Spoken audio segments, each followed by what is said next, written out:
الحمدللہ وحدہ والصلاة والسلام علی من لا نبی بعدہ اللہم صلی وسلم علی نبی محمد صلی اللہ علیہ وآلہ وسلم۔ ناظرین، میں اللہ سے دعا کرتا ہوں کہ اللہ رب العالمین آپ جہاں کہیں بھی ہیں آپ سب کو خیریت سے رکھے اور ہر طرح کی آفات سے مصائب سے اللہ آپ سب کو محفوظ فرمائے۔ آپ جیسا کہ جانتے ہیں کہ انسان کے اوپر ماحول جو ہے وہ بڑا اثر کرتا ہے۔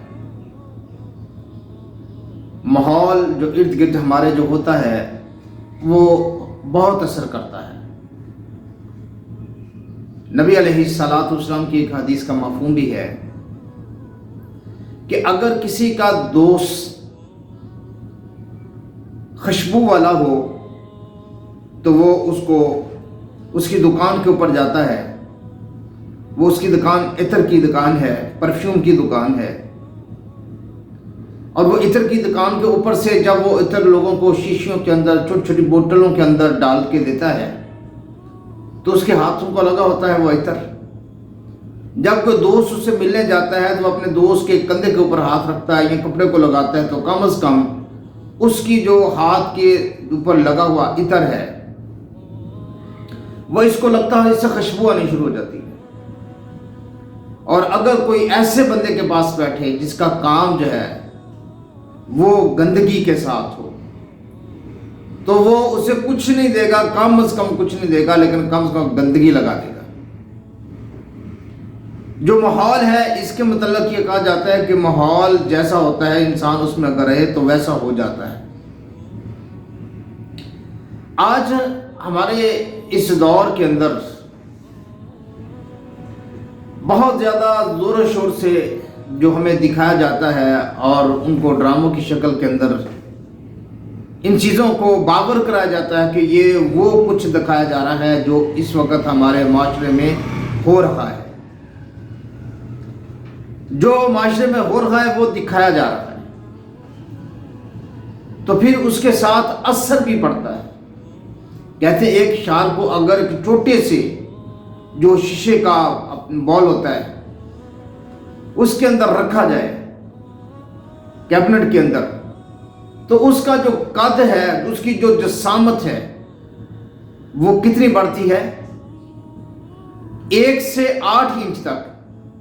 اور اگر اسی کو آپ دریا سمندر کے اندر رکھیں وہی شارک جو ہے وہ 8 سے 12 اور 12 سے 20 فٹ لمبی جو ہے وہ شارک بن جاتی ہے۔ یہ تالاب اور اس کے ماحول کا بڑا فرق پڑتا ہے۔ گاؤں کے لوگ شہر میں آ جائیں تو ان کو بڑا اثر پڑتا ہے۔ تو یہ زندگی کے معاملات دیکھیں، نبی علیہ السلام کی حدیث کا مفہوم ہے کہ انسان اگر گناہ کرے تو وہ اپنے گناہ کسی کو بتائے نہ۔ اسلام نے تو یہاں تک کہہ دیا کہ اپنی جو غلطیاں ہیں، اپنی جو خطائیں ہیں وہ کسی کو بتائی نہ جائے۔ اگر کوئی بندہ بتاتا ہے تو وہ اللہ کے ہاں گنہگار ہوتا ہے۔ اور یہاں تو اسلام نے بتلانے سے منع کیا ہے، ہم تو لوگوں کو دکھانے پر چل پڑے اور سلوشن کوئی نہیں۔ اور اللہ تعالیٰ معاف فرمائے بڑے بڑے مقدس رشتوں کو ہم برباد کر رکھے ہیں لوگوں کو دکھا کر۔ اگر کہیں کسی جگہ پر کوئی غلطی ہے تو اس کا معاملہ کچھ اور ہے، نہ کہ اگر تو اس غلطی کا کوئی ازالہ کیا جاتا ہے، اس کا کوئی حل کیا جاتا ہے، پھر تو سمجھ آتی ہے کہ جناب کوئی غلطی کا حل نکالا گیا ہے۔ نہ کہ لوگوں کو اویئرنس دی جا رہی ہے کہ لوگوں یہ کام ایسے بھی ہو سکتا ہے، یہ کام ایسے بھی ہو سکتا ہے، یہ کام ایسے بھی ہو سکتا ہے۔ مقدس رشتوں کے نام لے کر ان کو بدنام کیا جا رہا ہے۔ اگر کرپشن ہے کسی ایک جگہ پر 1% تو اس کرپشن کو جو ہے ہم 50% پر لے کر جا رہے ہیں، اس کی ریشو کو۔ ہر وہ رستہ ہم میڈیا کے ذریعے دکھا رہے ہیں لوگوں کو جو کسی کو پتا نہیں تھا۔ یہاں میں ایک مثال کوٹ کرتا ہوں۔ ایک بزرگ تھا، وہ اپنے بیٹے کے ساتھ جا رہا تھا تو قریب سے ایک چھاپڑی والا گزرا۔ اس چھاپڑی والے نے اس